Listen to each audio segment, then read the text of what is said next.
അസ്സലാമു അലൈക്കും വറഹ്മത്തുള്ളാഹി. ഒരു ചോദ്യം ഇവിടെ എഴുതി കിട്ടിയ ചോദ്യമാണ്. അതായത് ഇന്ന് ഈ പ്രബോധന രംഗത്തേക്ക് ആളുകളെ ക്ഷണിക്കുമ്പോഴേ കുടുംബത്തിൻ്റെ പ്രശ്നങ്ങൾ കാരണം കുടുംബജീവിതത്തിൽ അങ്ങനെ തിരക്കാണ് ഇങ്ങനെ തിരക്കാണ് ആളുകൾക്ക് പ്രബോധന രംഗത്തേക്ക് വരാൻ മടി കാണിക്കുന്നു എന്ന് പലപ്പോഴും പലരും പറയാറുണ്ട്. അതെന്താണ് അതിന് ഒരു പരിഹാരം, അല്ലെങ്കിൽ എങ്ങനെയാണത് നമ്മൾ എടുക്കേണ്ടതെന്നാണ്?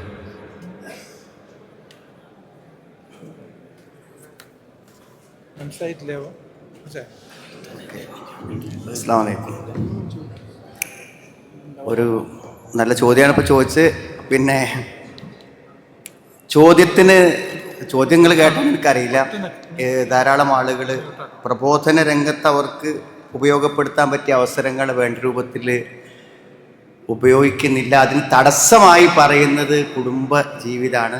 ഭാര്യ ഉണ്ട് ഇവിടെ, കുട്ടികളുണ്ട് ഇവിടെ, അപ്പോൾ വരാൻ സമയമില്ല, പങ്കെടുക്കാൻ സമയമില്ല എന്നാണ് പറയുന്നത് എന്നാണ് പറയുന്നത്. ഇവിടെ എനിക്ക് പറയാനുള്ളൊരു പ്രധാനപ്പെട്ട കാര്യം എന്ന് പറഞ്ഞാൽ, നമ്മൾ പലപ്പോഴും എനിക്ക് തോന്നണം എന്താ വെച്ചാൽ, നമ്മൾ അപമാനിതരാവർ എപ്പോഴാന്ന് വെച്ചാൽ, നമ്മൾ ഈ രംഗത്തൊക്കെ സജീവമായിട്ടുണ്ടാവും. എപ്പോഴെങ്കിലുമൊക്കെ നമ്മുടെ ഭാര്യനെയും കുട്ടികളൊക്കെ നമ്മുടെ കൂടെ കൂട്ടേണ്ടി വന്നാൽ ബാക്കിയുള്ള ആൾക്കാർ ചോദിക്കും, ഇത്രയൊക്കെ സജീവമായിട്ട് ഈ രംഗത്ത്, ദീനി രംഗത്തുള്ള ആളെ നിങ്ങളുടെ മകൾ ഇങ്ങനെയാണോ, നിങ്ങളുടെ മോൻ ഇങ്ങനെയാണോ എന്ന് അവരുടെ ഓരോ രൂപം കാണുമ്പോൾ പലപ്പോഴും ആൾക്കാർ ചോദിക്കും. ഇത് സത്യത്തിൽ സംഭവിക്കുമ്പോൾ നമ്മളെന്താ പറയാന്ന് വെച്ചാൽ, അതിപ്പോൾ നമ്മൾ വിചാരിച്ചിട്ടുള്ളൂ ഇപ്പോൾ നമ്മളെ മക്കളെ നേരാക്കാൻ പറ്റിക്കോളുന്നില്ലല്ലോ എന്നാണ് നമ്മൾ പറയുന്നത്. എന്നാൽ ഇതേ പറയുന്ന നമ്മൾ വേറൊരു ആളുകളെ മക്കളെ ഈ മോശമായി കാണുമ്പോൾ പറയും, അതൊക്കെ വാപ്പൻ്റെയും ഉമ്മൻ്റെയും തകരാറാണെന്നാണ് പറയാം. നമ്മളെ കുട്ടികളാകുമ്പോൾ നമ്മളെന്ത് പറയും, അപ്പം നമ്മൾ വിചാരിച്ചാൽ നേരാക്കാൻ പറ്റിക്കോളുന്നില്ല എന്ന് പറയും. വേറെല്ലാ കുട്ടികളെ കാണുമ്പോൾ നമ്മളെന്ത് പറയും, അതൊക്കെ ശരിക്ക് ദീന് എന്ന് പറഞ്ഞാൽ അവർക്ക് അത്രേ ഉള്ളൂ, അതിൽ ശ്രദ്ധ ഇല്ലാഞ്ഞിട്ടാണെന്ന് പറയും. അപ്പം ഞാൻ മനസ്സിൽ ഇത് ശരിയാക്കി കൊണ്ടുവരാനുള്ള ശരിയായൊരു മാർഗം എന്തുള്ളൂ വെച്ചാൽ, അപ്പം നിങ്ങൾ ദീനിനോട് മതിപ്പില്ലാതെ നിങ്ങളുടെ കുടുംബത്തെ നിങ്ങൾ കൊണ്ടുപോയിട്ട് കുട്ടിയെക്കുറിച്ച് പ്രായപ്പെടുത്തേക്കാവുമ്പോൾ അവർക്ക് ദീനിലൊരു മതിപ്പ് ഉണ്ടാക്കണം എന്ന് വിചാരിച്ചാൽ, നമ്മുടെ വീട്ടിൻ്റെ സാഹചര്യത്തിൽ കിട്ടാത്തൊരു മതിപ്പ് അവർക്ക് കൃത്രിമമായി ഉണ്ടാക്കി കൊടുക്കാൻ നമുക്ക് പറ്റൂല. അതുകൊണ്ട് ഇതിൻ്റെ ഒരു ഗുണം എന്താ വെച്ചാൽ, നിങ്ങൾ ഈ രംഗത്ത് പ്രവർത്തിക്കുകയൊക്കെ ചെയ്യുമ്പോൾ നിങ്ങളുടെ ഭാര്യയും നിങ്ങളുടെ മക്കളെയും കൂടെ അതിൽ നമ്മൾ പങ്കെടുപ്പിച്ചാൽ നിങ്ങൾക്ക് രണ്ട് ഗുണമുണ്ട്. ഒന്നെന്താ വെച്ചാൽ, അവർ നമ്മളിതിന് പോകാൻ അനുവദിക്കും. അങ്ങനൊരു പരിപാടിൻ്റെ മീറ്റിംഗ് ഉണ്ട് പറഞ്ഞാൽ നിങ്ങൾ പോയിക്കോളൂ, ഞങ്ങളിവിടെ ഇരുന്നോളാം എന്നവർ പറയും. കാരണം അതിൻ്റെ മഹത്വം അവർക്ക് അറിയും, നിങ്ങൾ പോകേണ്ടതിൻ്റെ ആവശ്യകത അവർക്ക് അറിയുന്നതുകൊണ്ട് പറഞ്ഞത്. രണ്ടാമത്തെ, നിങ്ങൾ അങ്ങനത്തെ ഒരു സംസ്കാരം ഉണ്ടാക്കിയാൽ നിങ്ങളുടെ പിൻതലമുറക്കാരായിട്ട് ആ കുട്ടികൾ ഇവിടെ ഉണ്ടാവും. ഇപ്പൊ ഇവിടെ ഇതിന്റെ സംഘാടന നിർവഹിക്കുന്ന പല ആളുകളുടെയും മക്കൾ ഒരുപക്ഷെ ഇവിടെ സംഘാടകരായിട്ട് തന്നെ ഉണ്ടാവും. അങ്ങനെ ആ രംഗത്തേക്ക് നമ്മുടെ ഭാര്യമാരെയും നമ്മുടെ മക്കളെയും നമുക്ക് കൊണ്ടുവരാൻ കൂടെ കഴിയും. എന്നാൽ അങ്ങനെ നമ്മൾ വരുന്നില്ല, അവരെ പങ്കെടുപ്പിക്കുന്നുമില്ലെങ്കിൽ നമ്മുടെ കുടുംബത്തിന് ഈ വെളിച്ചം നൽകാനോ നമുക്ക് സ്വതന്ത്രമായി പ്രവർത്തിക്കാനോ എന്ത് ചെയ്യും, കഴിയാതെ വരും എന്നത് പ്രധാനമാണ്. പിന്നെ നിങ്ങൾ വേറൊന്ന് മനസ്സിലാക്കേണ്ടത്, ഇതിനെ കേവലം ഇതിന് വന്ന് സംഭാവന കൊടുക്കുക, അതിൻ്റെ മീറ്റിങ്ങിന് വരിക എന്നല്ല.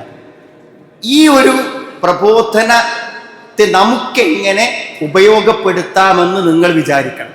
ഇപ്പം ഞാനൊരു എക്സാമ്പിൾ പറയാം. ഇപ്പം നിങ്ങൾക്കൊരു 12 വയസ്സിന് മുകളിലുള്ള അല്ലെങ്കിൽ 15 വയസ്സുള്ള ഒരു പെൺകുട്ടി, ഒരു മകളുണ്ട് നിങ്ങൾ വിചാരിച്ചു.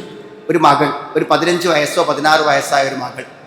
ഞാൻ നിർബന്ധമായി നിങ്ങളോട് പറയാണ്, നിങ്ങളൊരു പെൺകുട്ടിൻ്റെ പിതാവാണെങ്കിൽ നിങ്ങൾ അവൾക്ക് വിവാഹത്തിന് മുമ്പ് ഒരു 2 ദിവസമെങ്കിലും നീണ്ടു നിൽക്കുന്ന ഒരു പ്രീ മെരിറ്റൽ കൗൺസിലിംഗ് ക്യാമ്പിൽ നിങ്ങൾ അവളെ പങ്കെടുപ്പിച്ചിരിക്കണം.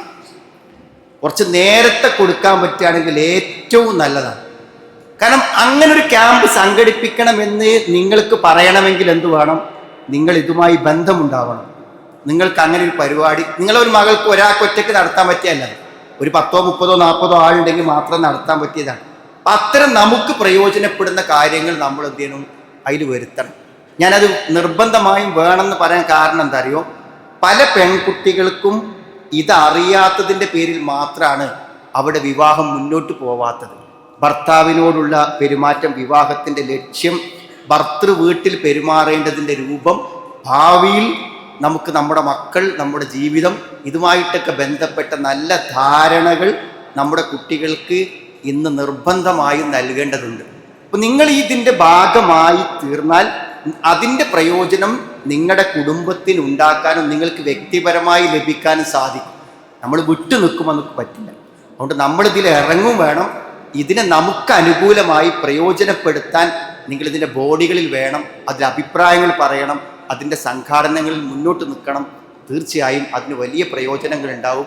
തടസ്സം പറഞ്ഞ് കുടുംബത്തെ തടസ്സം പറഞ്ഞ് നമ്മൾ മാറി നിൽക്കുമ്പോൾ നിങ്ങൾക്കും കുടുംബത്തിനും അതിൻ്റെ പ്രയോജനം ലഭിക്കാതെ പോവുകയാണ് ഉണ്ടാവുക എന്നത് നമ്മൾ ഓർമ്മിക്കണം.